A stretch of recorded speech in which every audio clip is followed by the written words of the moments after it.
Ni watu ambao ni wachapakazi, watu ambao wanaweza wakabuni kitu fulani wakafanya. Ukienda hata kwenye kilimo huko, watu wanaigaiga tu, ni uchawi, mtu anakuambia uchawi ndio nini? Uchawi ni nini? Yaani ni kudanganyana tu. Lakini hii ni kwa sababu watu wanaiga.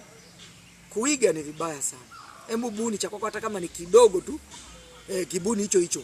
Utaona nchi itakavyokuwa na maendeleo. Tushirikiane, tusitengane, tusipende kuwa wabinafsi. Hatutaendelea, tutakuwa tunalaumiana, mwisho tutakata tamaa, tunajiua. Baba nataka miliki mali viwanja.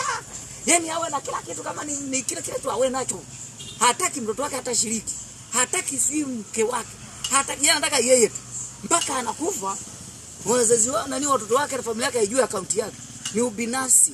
Hao watoto nao wanakuwa hivyo na ubinafsi wao. Ndio maana unakuta kila mtu anataka tu yeye ajinufaishe. Hii ni kwa sababu gani? Jinsi tulivyolelewa Watanzania. Nenda nchi za nje unakuta watu wanashirikiana, ndio maana wanajenga, wanafanya vitu vikubwa, maendeleo sana.